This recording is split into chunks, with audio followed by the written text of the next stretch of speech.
Hello again and welcome to another 5-minute Fly the Wing in-flight video. Today it's about checking our VOR accuracy.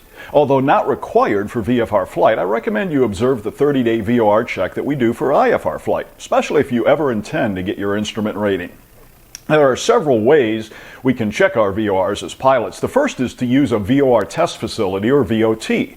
Most of these must be used on the ground, although there are a few in the flatlands in the Midwest and the South that can be used while airborne. You'll find VOT locations and frequencies in the Green Chart Supplement book. At Gillespie Field, we have a VOT which can only be used on the ground. It's at 110.0. So tune the VOT to make sure it's up and that you can receive the signal. Then tune each VOR to north and look for a centered needle and a from flag. Also check the reciprocal reading of the VOT signal by noting a similar needle swing in the opposite direction in a to flag when you dial the OBS to 180. An easy way to remember this is to think of a Cessna 182. You're looking for 180 and a to flag, 182. Another way we check our VOR accuracy is using a certified checkpoint either on the ground or in the air as specified in the chart supplement. For example, there's a ground-based checkpoint at Cochrane Regional. It's based off of the thermal VOR, which is located on the field. Locate the point on the ground as described in the chart supplement. There's even a sign and a marking on the taxiway where the checkpoint's located.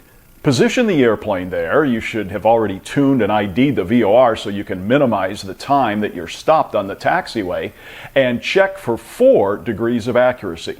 You're measuring the accuracy of each VOR receiver in the airplane while you're stopped on the 329 radial just 0.3 of a mile from the VOR itself.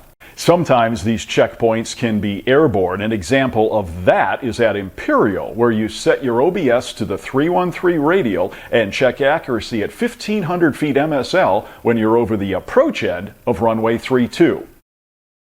And here it comes. We're approaching at 1,500 feet, just as it says in the chart supplement book, 312. And in a second, it should be there it is, 313. We are right over the threshold, and this one is totally centered. So we're calling it 00.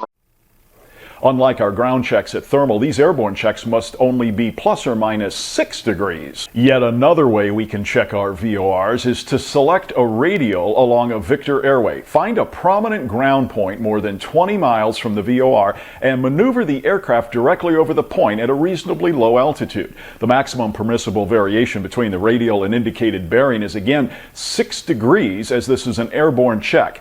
Good luck finding a spot on the ground in Southern California that meets that criteria and keeps you out of controlled airspace and clear of terrain. I did find a golf course north of the Robin intersection that complies. It's on the 336 radial from the Poggi VOR. Circle over the area and note the variation of your VOR each time you're over that spot on the ground on your desired radial.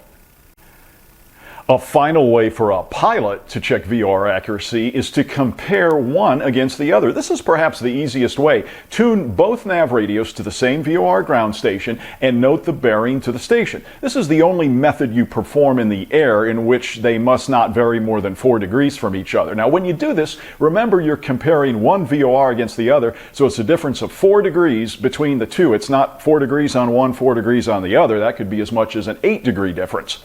Here, I've tuned the same VOR in each receiver and centered the needles of each. And then I compare the radial that each centered on against each other.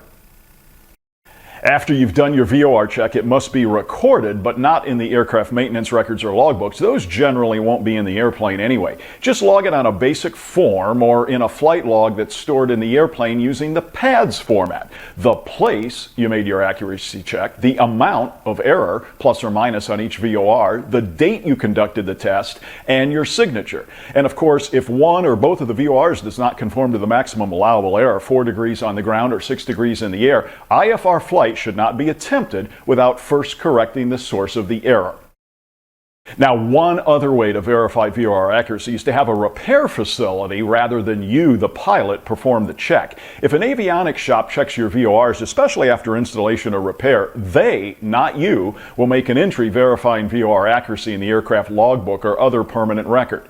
While you don't have to memorize everything I've covered in this video, you should generally be familiar with the variety of ways to check your VOR accuracy and how to record those checks. At the very least, look in the VORs to refresh your memory of acceptable methods of checking VOR accuracy. Have fun, fly safely, and fly often, and I'll see you next time for another Fly the Wing 5-minute in-flight video.